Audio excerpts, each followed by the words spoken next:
Uh-oh, Allie was missing for days when her husband Orson called the police to report it. Detective Wells arrived at the scene and found her purse buried in the garden. Inside, there was a note that read, "It's a sign, you're mine. I redesign your new life." The police had 3 suspects with unusual names: Orson, her husband; Ryan, her best friend; and Atlas, her brother. Who took Allie?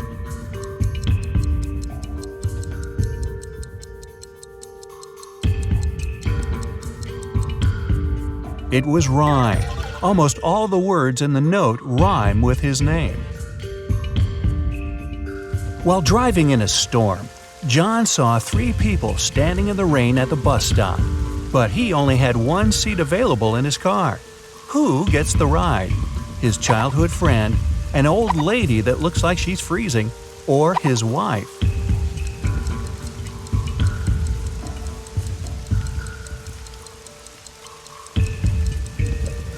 John asked his childhood friend to drive the old lady to the hospital and then take the car back to his house, and John himself will wait for the bus with his wife.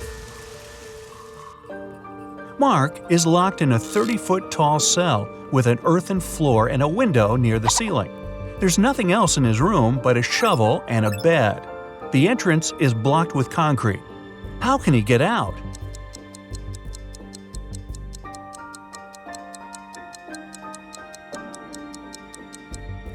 Mark can shovel the soil to the wall underneath the window and climb out. Detective Jones was called one day by Border Control about a suspicious pickup truck. Every day, the vehicle went back and forth between 2 countries with a large sack in the back of its truck bed. When the detective opened the sack, it was filled with sand. What was the driver smuggling?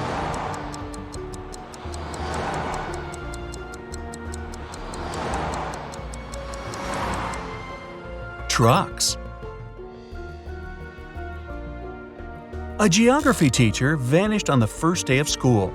When the police arrived, they suspected 4 people who claimed to have alibis.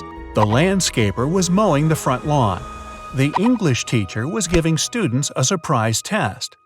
The principal was preparing for his welcoming speech. And the coach was meeting new students who wanted to join the football team. Who was lying?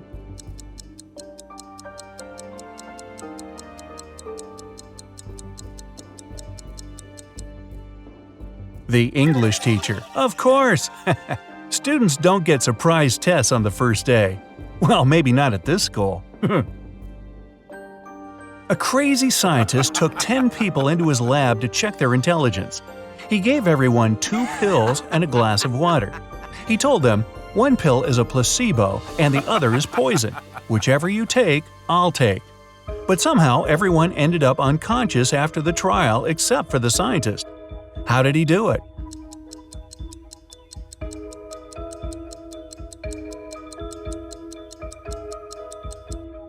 Both pills were placebo. The poison was in the water. Shane and Mia went to Japan for their honeymoon. Only Shane came back, and Mia's family called the best detective in town. What should be the detective's first move? Inspect Shane's suitcase. Inspect Shane's house. Call the travel agency Shane and Mia used.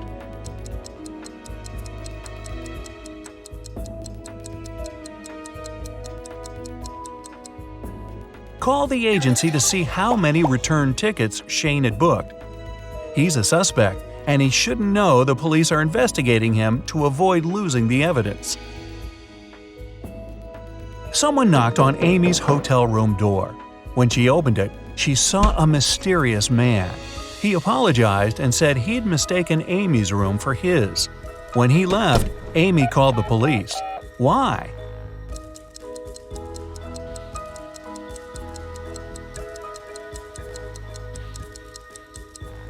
Nobody knocks on the door of their own room. This is a technique used by people who want to break into someone's home. A worker was found unconscious near the entrance of an abandoned building. He has no memory of what happened, but seems to have fallen from the building. Detective Marks is assigned to this case. and he must figure out whether the worker fell or was pushed. He goes to the first floor, opens the window, and throws out a small rock. He does the same on the second floor and all the way to the top. When the detective comes back down, he's sure the worker was pushed. How does he know?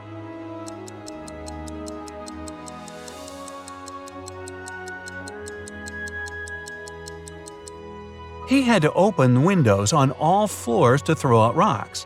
This was an abandoned building, and someone closed the window right after pushing the worker.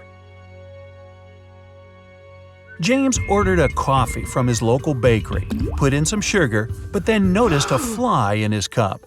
He told the staff member, and they took back the coffee and brought him a new one. But when he got a sip, he got angry. Why?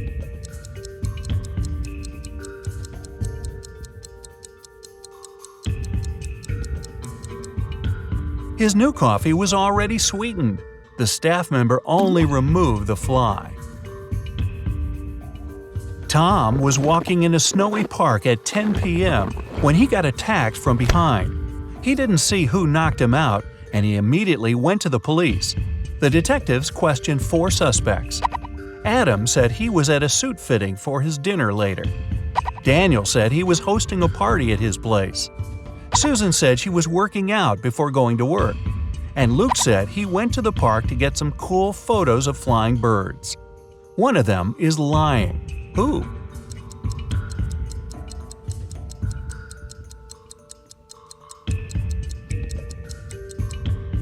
It's Luke. It's next to impossible to see birds at night in winter. Right before the final soccer match, the team's goalkeeper went missing. The police arrived and they had 3 suspects from the rival team. Mike said he was signing autographs for his friends. Jake said he had broken his ankle and he was getting a massage. John was training at the gym before the match. The police immediately knew who did it.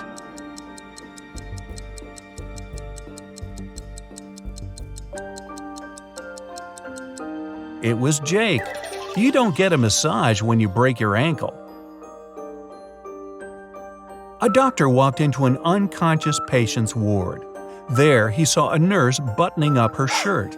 As soon as she noticed him, she exclaimed, "It's not what you think." The nurse isn't lying, but why was her shirt unbuttoned in the first place?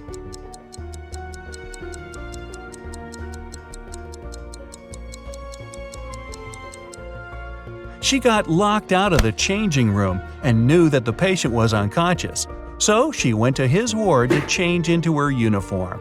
Yeah, I believe her. A group of 6 friends decided to check out an abandoned house in their neighborhood.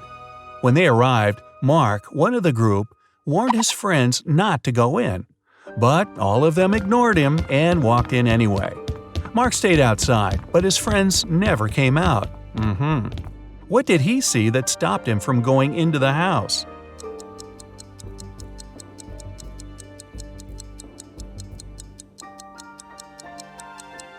There were footprints going in, but none coming out.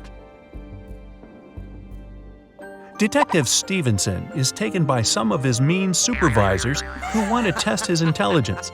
They put him in a room with 2 doors. One leads to freedom, while the other opens onto a bottomless pit. There are 2 guards, either responsible for one door. One of them always tells the truth, while the other always lies. Stevenson doesn't know who's the honest one, and he can only ask one question to one of them. What should the question be to save his life?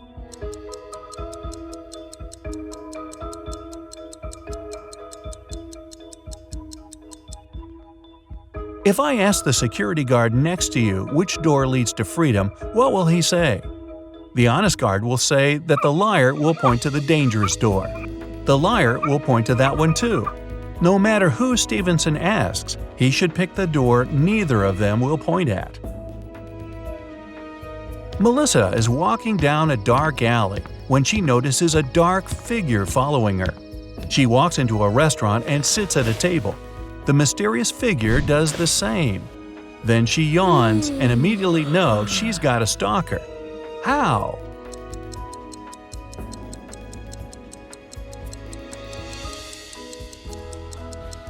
When she looked up, the mysterious figure was also yawning. It means they had been watching her. The director of a large company was found unconscious in his office. The police showed up, saw the messy office, and realized that a fight had gone down. They went to his secretary and asked to see the list of visitors that day. Immediately, they knew who did it. How?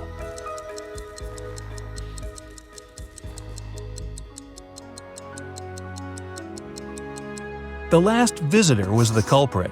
During the fight, the wall clock also stopped because it got hit. It showed the exact time the last appointment took place. Sarah wanted to get some money from her brother for a house.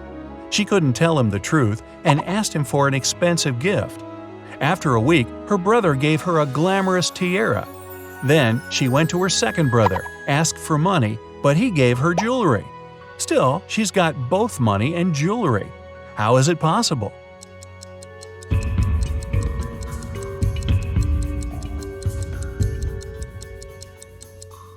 She asked for a similar jewelry item and sold one of them. Susie went on a dating website and found 3 guys that she liked, all with some very impressive backgrounds. But only one of them is telling the truth. Can you guess which one? Shane said he was an astronaut. He went to Mars and enjoyed a beautiful sunset. Chris said he was a scientist and went to the North Pole. He enjoyed being on floating ice and seeing both Arctic foxes and penguins. Dylan said he was a pilot, and once he flew his helicopter so fast he broke the sound barrier.